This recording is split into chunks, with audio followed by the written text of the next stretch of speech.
ፈጠረው፣ ወንድና ሴት አድርጎ ፈጠራቸው። እግዚአብሔርም ባረካቸው፣ እንዲህም አላቸው ብዙ ተባዙ፣ ምድርንም ሙሉአት፣ ግዙአትም፣ የባህርን ዓሣዎች እና የሰማይን ወፎች በምድር ላይ የሚንቀሳቀሱትን ሁሉ ግዙአቸው ይላል። ሴትን ምንና ምን አድርጎ ፈጠራቸው? በውስጥ ምንና ምን አድርጎ? ኢየሱስ ጌታ ነው። እንዲሁም ደግሞ ዘፍጥረት 2:24 ላይ ያለችውን ብቻ እናንብብ። 2:24 ስለዚህ ሰው አባቱንና እናቱን ይተዋል፣ በሚስቱም ይጣበቃል፣ ሁለቱም አንድ ሥጋ ይሆናሉ ይላል። ሁለቱም አንድ ሥጋ ይሆናሉ። ብዙ ጊዜ ብዙዎች መድረክ ላይ ቆሞ የሚያወሩት አንድ ነገር አለ። ሁሉም በሰርግ ፕሮግራሞች ላይ ብዙ ሰዎች የሚያወሩት አንድ ነገር አለ። ይህ የእግዚአብሔር ተቋም ነው። ጋብቻ ወይም ትዳር የእግዚአብሔር ተቋም ነው ወይም በእግዚአብሔር የተጀመረ ተቋም ነው ይሉታል። በእግዚአብሔር የተጀመረ ተቋም ነው ይሉታል። ጋብቻ በእግዚአብሔር የተጀመረ ተቋም እንደሆነ ምንም አያጠራጥርም። መጽሐፍ ቅዱስ ደጋግሞ ያወራል። የጋብቻ አስጀማሪ እግዚአብሔር ብቻ ነው። በእግዚአብሔር ጥበብ፣ በእግዚአብሔር ሐሳብ የተጀመረ ቅዱስና የተከበረ ተቋም ነው። ሁሉም አገልጋይ ቆሞ ይህንን ሳያወራ አይተው። ይህ ታላቅ ተቋም ግን አሁን ባለንበት ሁኔታ በዓለማችን በብዙ ነገር ሲበረዝ፣ በብዙ ነገር ሲበላነካካ እና ያለንና ይህንን ተቋም እንታደግ እያልኩ ጥቂት ደቂቃዎችን ፈጠን ብዬ የእግዚአብሔርን ቃል ነግራችኋለሁ። ይህንን ክቡር ተቋም እንጠብቅ፣ እንታደግ። በአደጋ ላይ ነው። አሁን ካለንበት በዓለማችን ላይ ካለው ሁኔታ የተነሳ ይህ ተቋም ፈተና ገጥሞት አለ። ፈተና ገጥሞት ይገኛል። ለምሳሌ በዓለማችን ላይ አሁን ጋብቻ ነው ብለው ሰዎች አወቅን ስሉ እየፈጠሩት የመጣ ወይም እንዲሁም ሰይጣን የሰዎችን አእምሮ ሲቆጣጠር እያደረጉት ያለው መዓት ብዙ አይነት የጋብቻ ወይም ጋብቻ የሚፈጸምባቸው ስርዓቶችም ብዙ አሉ። ስለዚህ ከነዚህ ስርዓቶችና ጋብቻዎች ጋብቻችን የእግዚአብሔር ተቋም ነው ካልን፣ ትዳር በእግዚአብሔር የተጀመረ ተቋም ነው ካልን፣ ይሄንን ለመጠበቅ ማወቅ ያለብንን ማወቅ ይጠበቅብናል። ዓለም ላይ ብዙ አይነት የጋብቻ አይነቶችና ጋብቻ የሚፈጸምባቸው ስርዓቶች አሉ። ለምሳሌ በባህላዊ መንገድ የሚፈጸም የጋብቻ ስርዓት አለ።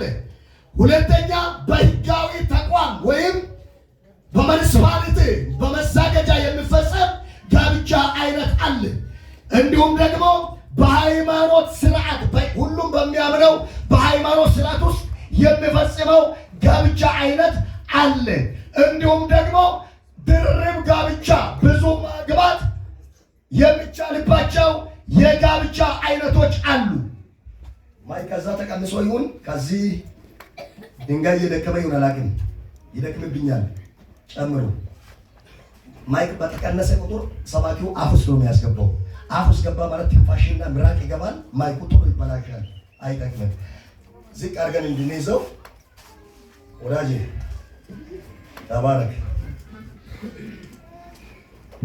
እና ሌላኛው የኮንትራት ጋብቻ ተብሎ በጣም ባደጉ ሀገሮች ላይ ለወራት፣ ለዓመታት፣ ለ2 ዓመት፣ ለ3 ዓመት፣ ለ5 ዓመት ካልተመቸ ልፋቱ ሊለያዩ የሚያደርጉት ጋብቻ አይነት አብሶም ያደጉ የሚባሉ ሀገሮችን ወሯል። በዚያ ልክ ደግሞ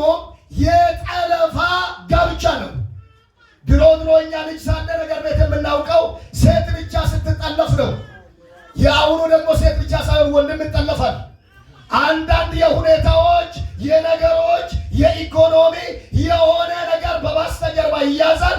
ካላገባኸኝ እገልሃለሁ፣ አስገድላለሁ፣ ወይም እንዲህ ነገር አሳጣሃለሁ በማለት ወንድም ይጠለፋል፣ ሴት ይጠለፋል። ያ ማለት አለ ፍቃድ የሚሆን ጋብቻ ማለት ነው።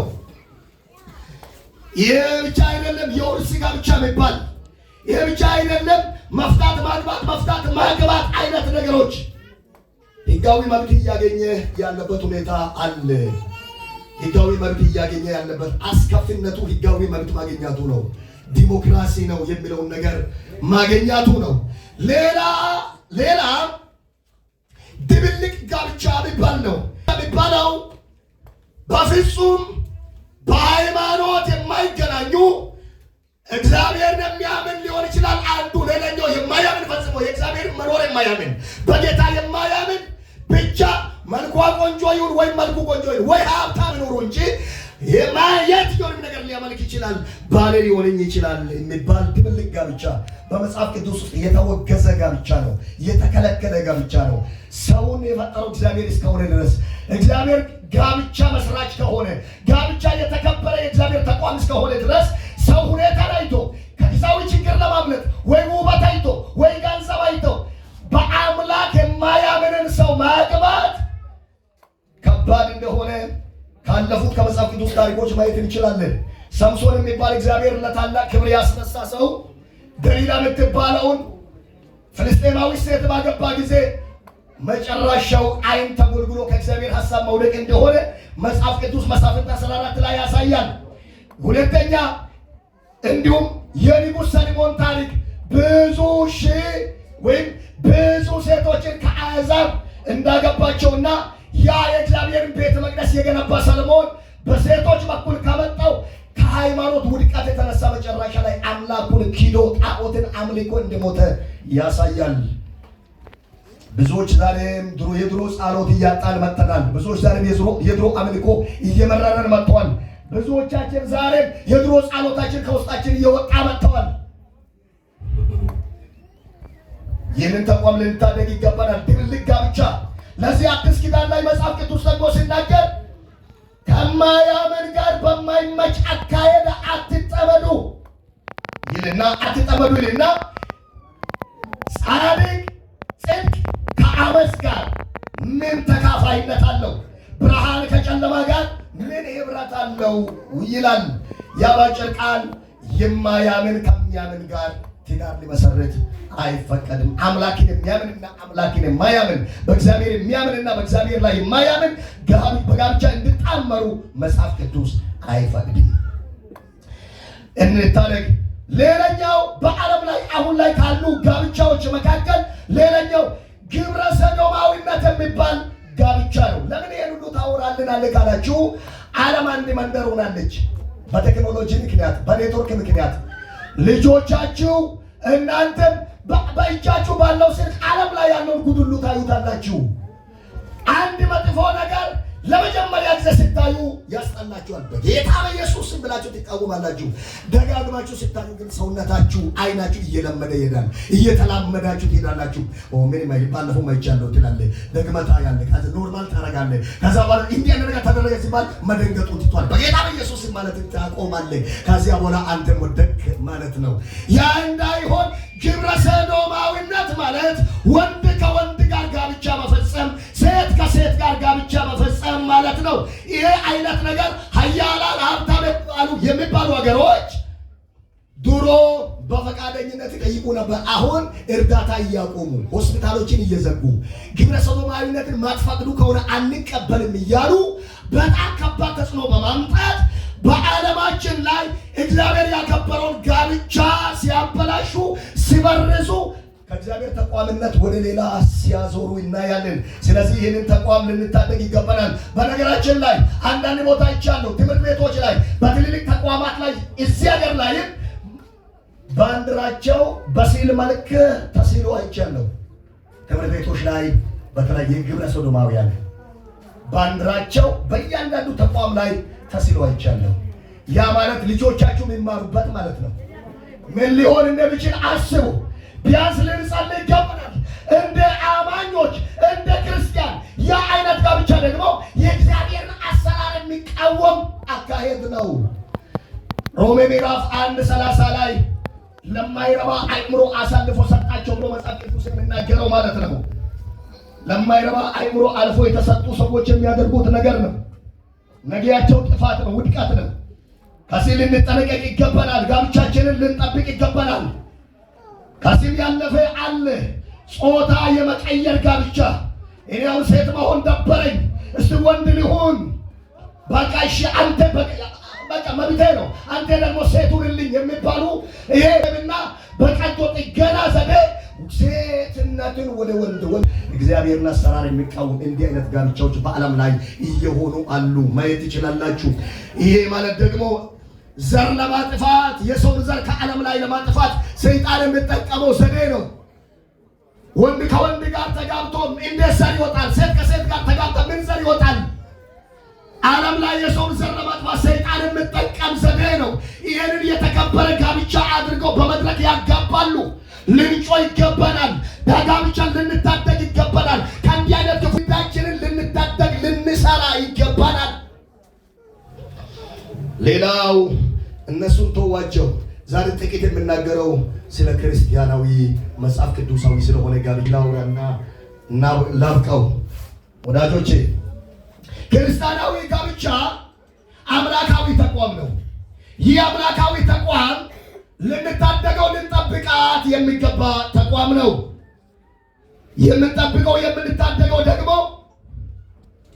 እግዚአብሔር ቃል በሚናገረው መሰረት ስንመራና ስንመራ በጋብቻ ውስጥ የሚኖሩ ወንድና ሴት ሁለቱም ስለ ጋብቻ የተጻፈውን የእግዚአብሔርን ቃል ሊተገብሩ ይገባል። ጋብቻ ወይም ትዳር ለሚባለው ተቋሙ ሁለቱንም አካላት ሊገዛቸው ይገባል። የተቋሙ መመሪያ ማንም ሰው ምንም ስለሆነ ምንም ሊሆን አይችልም። ለምሳሌ የሀገራችን ጠቅላይ ሚኒስትር አብይ አህመድ ኢትዮጵያ ሕገ መንግስት መሰረት ይመራሉ እንጂ መሪ ስለሆኑ ብቻ እንደፈለጉ መሆን አይችሉም። ሕግና ደንብን ጠብቀው እንጂ። የዚህ ሀገር ፕሬዝዳንትም እንደዛ ነው። የተቋሙን ስርዓትና ደንብ ያከብራሉ። ስለዚህ ጋብቻ ልጠበቅ ይገባል ሲል ክርስቲያናዊ ጋብቻ እንዲህ ተደርጎ የተመሰረተ ነው። አንደኛ ባልና ሚስት አንድ እንዲሆኑ እንዲጣበቁ የዘፍጥረት ምዕራፍ 2 ቁጥር 24 ላይ ስለዚህ ሰው አባቱንና እናቱን ይተዋል በሚስቱ ይጣበቃል ይላል። ሁለቱም አንድ ሥጋ ይሆናሉ ይላል። ማቴዎስ 19:5 የማርቆስ ወንጌል 10:7 እንዲሁም ኤፌሶን 5:31 ላይ ከሚስቱ ጋር ይተባበራል፣ ከሚስቱ ጋር ይጣበቃል እያለ ደጋግሞ ያወራል። ያ ማለት ምን ማለት ነው? መሀል ላይ ሌላ ጣልቃ የሚገባ የለም። ይሄ ዘፍጥረት ላይ ያለውን ይጣበቃል የሚለውን ቃል ማብራሪያዎችን ስትመለከቱ ላምኔት አንድ ነገር ላምኔት ከሆነ ካልተቀደደ አይነጣጠልም። በደም ካልተጣበቀ ለማለያየት የሚሞክር ይቀደዳል እንጂ አይነጣጠልም። ጋብቻን ሲገልጸው እንደዛ ይገልጻል። እግዚአብሔር ያጣበቀ፣ እግዚአብሔር አንድ ያደረገ፣ በምንም ምክንያት ሊፋታ የማይገባ እንደሆነ አድርጎ ያወራል። የሰው ጣልቃ ገብነት የማያስፈልግ፣ የጓደኛ ጣልቃ ገብነት የማያስፈልግ፣ የዘመድ አዝማድ ጣልቃ ገብነት የማያስፈልግ ጋብቻ የሁለቱም ግለሰብ አንዲት ሴትና አንድ ወንድ በአንድ ላይ በተስማሙበት መሰረት ሕይወታቸውን ቤታቸውን የሚመሩበት እንደሆነ በደንብ ይናገራል። ሁለተኛ ጋብቻ ሲመሰረት የተተኪ ትውልድ ምንጭ ተደርጎ የተመሰረተ ነው። የተተኪ ትውልድ ምንጭ ነው። ይህንን ስለሚያውቅ ነው ሰይጣን ሁል ጊዜ ሌላ ነገር ዓለም ላይ የሚያመጣው ተተኪ ትውልድ ማሳጣት፣ እግዚአብሔርን የሚፈራ ትውልድ ማሳጣት፣ ዓለምን በርኩሰት መሙላት፣ ጋብቻዎችን በርኩሰት መሙላት፣ የእግዚአብሔር ቁጣ መቀስቀስ፣ እግዚአብሔር በዓለም ላይ እንዲቆጣ ማድረግ ሰይጣናዊ ፕሮግራም ያ ነው። ስለዚህ ጋብቻ የተተኪ ትውልድ ምንጭ ነው። በተለያዩ አይነት ምክንያቶች ትዳር ከሆናችሁ በኋላ አልወልድልሽም፣ ከወለድሽ እንለያያለን አይነት ላለመውለድ የምታደርጉት ጥረት ጥሩ አይደለም። የተተኪ ትውልድ ምንጭ አድርጎታል እግዚአብሔር። ዘፍጥረት 1:28 ላይ እንደተመለከታችሁ እግዚአብሔርን ባረካቸው፣ ምን አለ? እንዲህም አላቸው ብዙ ተባዙ፣ ምድርንም ሙሏት ግዟትም ማለት። ሶስተኛ ጋብቻ ሞገስንና በረከትን ማግኛ ተደርጎ የተመሰረተ ነው። ጋብቻ የጭንቀት የመከራ የኑሮ ስጋትና ስቃይ የሚጨመርበት ሳይሆን እንደ እግዚአብሔር ቃል ከተመራ ሞገስንና በረከትን የሚያገኙበት እንደሆነ አድርጎ የተመሰረተ ነው። ለምሳሌ መጽሐፍ ቅዱስ ላይ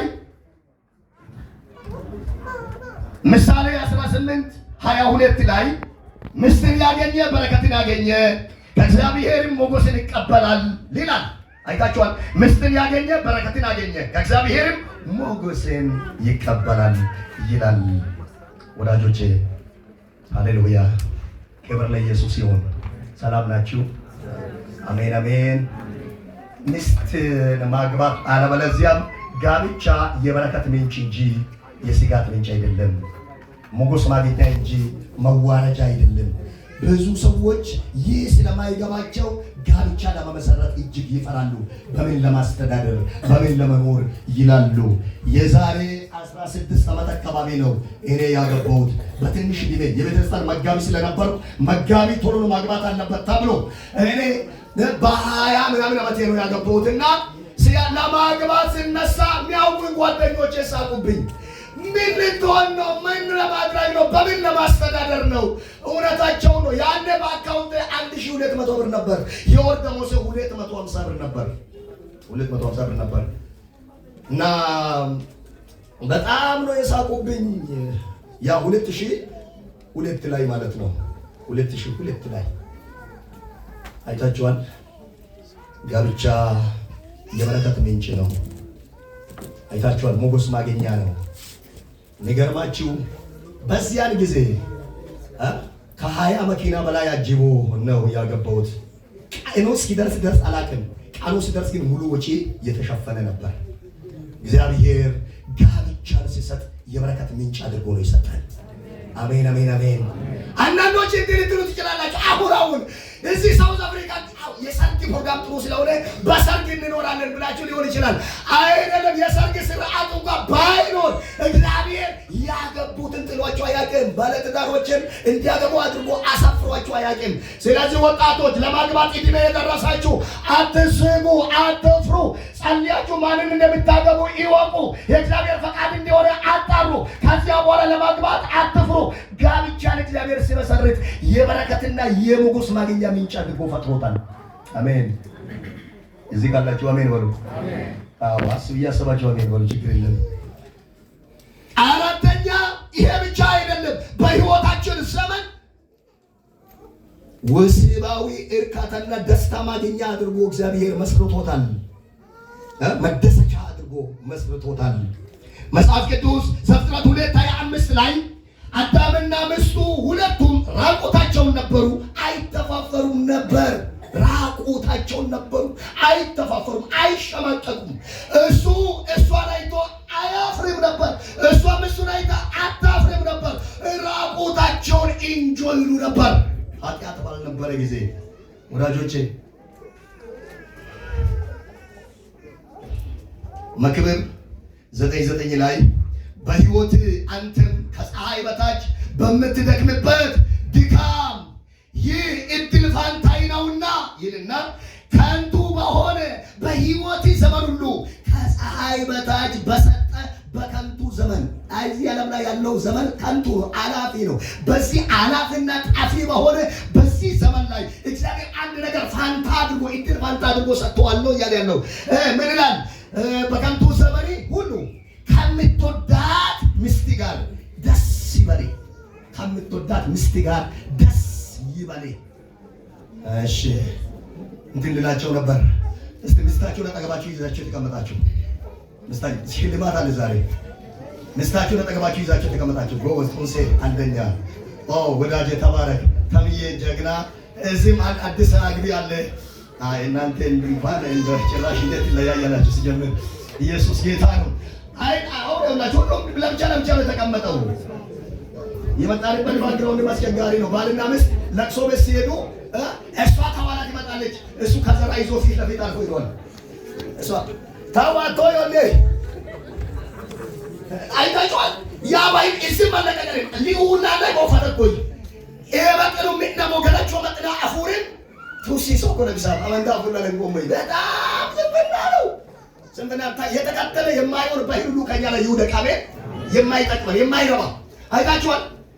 አንድ አባት ልጅ ይወልዳሉ፣ ግን አብረው አይተኙም። እንዴት ነው? በቃ ምንድነው? ልጅ ይወለዳል፣ ግን ለምንድን ነው አልጋ እሳቸው አልጋ ላይ ከእንጨት የተሰራ አልጋ አለች፣ አልጋ ላይ ይተኛሉ። እሳቸው እዛ ነው የሚተኙት፣ የቤት በቤታቸው ማለት ነው። እንግዲህ አያረግዛል። ምንድነው ሲል ለካ ከዘራ ይዞ ነው የሚተኙት። ለሊት ላይ ሲደርሱ በከዘራ ቀስ ብለው ሰው ልጆች ከተኙ በኋላ ይመታዋታል። እንግዲህ በከዘራ ነው የሚያነቋት። ከዛ መጥቶ ይተኛሉ አጠገባቸው። እንግዲህ ልጆቻቸው እያዩ አብሮ ተቃቅፎ መተኛት ያፍራሉ ማለት ነው። ይሄ አይነት ባይታው ተከትሎ መጥቷል። እኛም ወያው ነን። ኧረ በጌታ በኢየሱስ ሚስትን ወዳታለሁ ትላለህ። አይ ላቭ ዩ ሚስትን አጠገብህ ኖራውን እኮ ይከፋ አድርጋ ሰላም እንድትላት ነበር። ሚስት እንደ እዚህ የሌለውን ለማስቀናት ያይ ነበር። ወጣቶችንም እናስቀና ነበር። አሁን አጠገባን ያዛችሁ ምንም ማድረግ አይቻልም። እሺ፣ በነገራችን ላይ እናንተ አልወድም ወይ በፍቅር እየገለጻችሁ በፍቅር ካልተያያችሁ ያዛችሁ አጅር ዓለም ላይ የበተነው ነገር አለ። ትዳራችሁ ሳይበከል ጠብቁ። ጋብቻችሁን ጠብቁ። በፍቅር ጠብቁ። የሚገባውን በማድረግ የሚገባውን ሕይወት በመኖር ጠብቁ። በምድር ላይ ከምትወዳት ሚስት ጋር ደስ ይበል ይላል። ኢየሱስ ጌታ ነው። መደሰቻም አድርጎ እግዚአብሔር ፈጥሮታልና ኢየሱስ ጌታ ነው። አሜን አሜን አሜን አትሉ?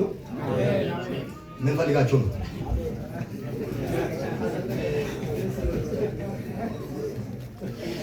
ጉድ እኮ ነው። የመጨረሻ እችን ልንገርና ጋብቻ ሲመሰረት አንዱ ሌላውን ከኃጢአት የሚጠብቅበት አድርጎ እግዚአብሔር መስርቶታል። ለምሳሌ አንደኛ ቆሮንቶስ 7:2 ላይ ነገር ግን ይላል ስለ ዝሙት ጠንቅ ለእያንዳንዱ ለራሱ ሚስት ትኑረው፣ ለእያንዳንዲቱም ደግሞ ለራሷ ባል ይኑራት ይላል። አይታችኋል? ለዝሙት ጠንቅ ዝሙት እንዳይፈትናችሁ ለእያንዳንዳችሁ ሚስት ትኑረው፣ ለእያንዳንዲቷም ሴት ደግሞ ባል ይኑራት ይላል። ታዲያ ጋብቻ ምን አይነት ማለት ነው? ከኃጢአት የሚጠባበቁበትም ማለት ነው። በዝሙት ኃጢአት እንዳይፈተኑ አንዱ ሌላውን የሚጠብቅበትም ነው። ሃሌሉያ አሜን። እንዲህ ብለዋል ሰዎች ኤቃት ለቃት ማይስተከም ሰበማኮ እስቱሞ ኤክ እንደውም ኢየሱስ ይሆናል። አሜን ሃሌሉያ። አንዴ ታዲያ አጠገብ ያለውን ሰው ከሚስት ጋር ብቻ ደስ ይበል ይበሉት። ሁሉ ቢሆን አለማ ሁሉ ቢሆን ገጠር መጨመጣ ከሚስት ጋር ብቻ ደስ ይበል ይበሉ። እሺ እህቶች ባሉበት ከባልሽ ጋር ብቻ በሉ። እስቲ ለዩልኝ። እንዲህ አሉ ሰበባ ኮይስ ቦይ ጎፍታ ለኢየሱስ። እስቲ እጆቻችሁን ከፍ አድርጉና ጌታ ኢየሱስ ሆይ በሉ። ጋብቻችንን እንድንጠብቅ እርዳን በሉ። አሜን አሜን። ይህን ክቡር ተቋም እንጠብቅ እንታደግ። ብዙ የሚበርዝ ነገር መጥተዋል። ብዙ ቢያበላሽ ነገር መጥተዋል። እናንተ እንኳን ባይልም ምንም ይዟችሁ ብትቆዩ ለልጆቻችሁ እየከፋ መሄድ ዘመን መጥተዋል። እንደ አማኝ እንደ ክርስቲያን ጋብቻችንን ይህን ክቡር ተቋም ልንጠብቅ ይገባናል የሚል ሐሳብ ዛሬ መልእክቴ ነው። የመጨረሻ ስድስተኛ የመጨረሻው የወንጌል ተቋም ወይ የወንጌል ታሪኮ በጋራ ለማቀጣጠል አመቺ ተቋም አድርጎ መስርቶታል። ይሄ ምድራዊ ጨዋታ ብቻ ሳይሆን በጋራ ወንጌልን እንድንሰራ ነው ጋብቻን የመሰረተው። ለምሳሌ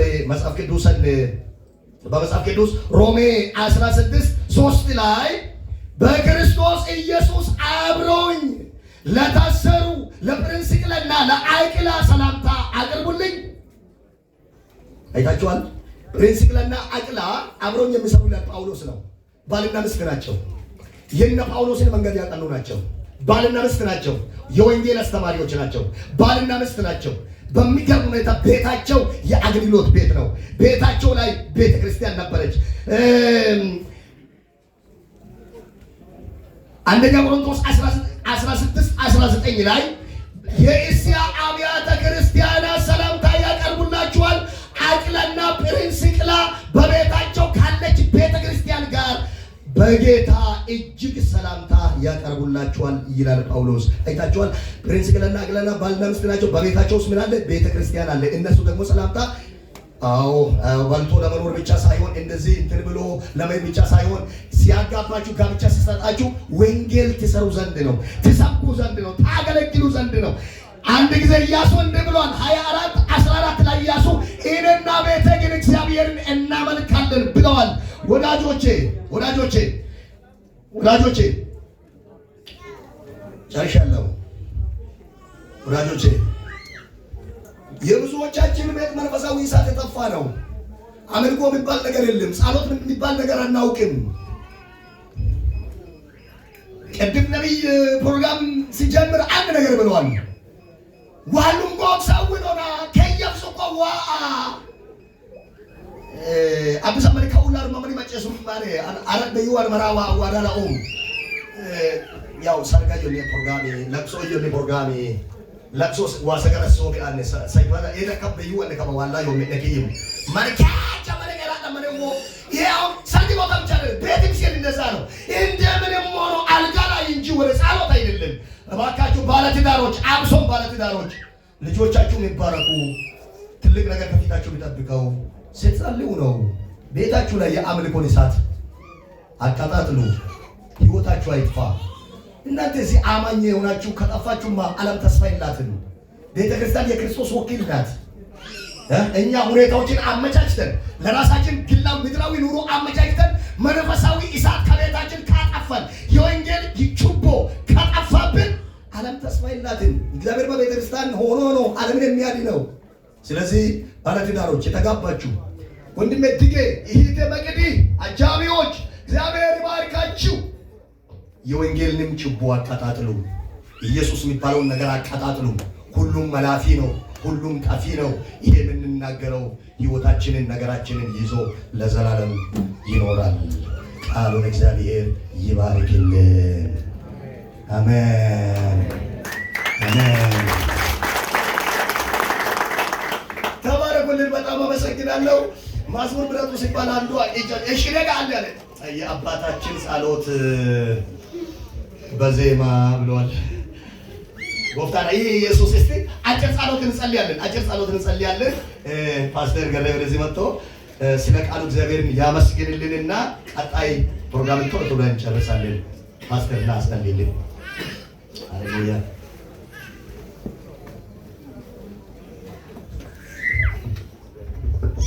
እንጸልይ። እግዚአብሔር አምላካችን በጌታ በኢየሱስ ስም እጅግ እናመሰግናለን። ክብር ለስምህ ይሁን። አባታችን ሆይ ስለተናገርከን ቃልን ልከህ ስለ ቅዱስ ክርስቲያናዊ ጋብቻ እንድንረዳ እግዚአብሔር ስለተናገርከን እንዴት መኖር እንዳለብን መኖር የሚገባው እንደ ቃል አንተን በሚያከብር መልኩ እግዚአብሔር አምላክ ስለ ቃል በጌታ በኢየሱስ ስም ክብር ምስጋና ለስምህ ይሁን። እንደሰማነው ቃል መሰረት መኖር እንድንችል እንድትረዳን በጌታ በኢየሱስ ስም እጸልያለሁ። እግዚአብሔር ከዚህ ቃል የተነሳ መፈወስ ያለበት ትዳር ካለ በጌታ በኢየሱስ ስም እንዲፈወስ እንጸልያለን። እግዚአብሔር አምላክ መፈወስ ያለበት አእምሮ ካለ መፈወስ ያለ ልብ ካለ መፈወስ ያለበት ትዳር ካለ በጌታ በኢየሱስ ስም እንዲፈወስ እንጸልያለን። እግዚአብሔር አምላክ ዝም ብለህ አይደለም ቃልን የምትልከው። እግዚአብሔር አምላክ ሆይ ስለ ቃል እናመሰግናለን። ቃል ይጠግናል፣ ቃል ይመክራል። እግዚአብሔር አምላክ እጅግ እናመሰግናለን። ባሪያህን ተጠቅመህ እግዚአብሔር አምላክ ስለተናገርከን ከፍ በል። አንደበቱን ስለባረከው እናመሰግናለን። ስለ ቃል ከፍ በል። ዘመኖቻችን እንደታመኑ እጆች ያሳልፈን ሰጠን። ሰሚዎች ብቻ እንዳንሆን እግዚአብሔር አምላክ ሰምቶ የሚኖሩ ሰዎች እንድታደርገን እንጸልያለን። እነኚህ አዲስ ተጋቢዎችንም እንድትባርካቸው እንደሰሙ እንደ ቃል መሰረት እንዲኖሩ ለወንጌል ክብር ቤታቸው የተባረከ እንዲሆን ለታመኑ እጆች አደራ እንሰጣለን። ቀሪ ፕሮግራማችንን ለታመኑ እጆች እንሰጣለን። ከማንኛውም ክፉ ጠብቀን ይህን ሁሉ ለስሜ ብለን እንድታደርግ እንለምናለን በጌታችን በኢየሱስ ክርስቶስ ስም አሜን።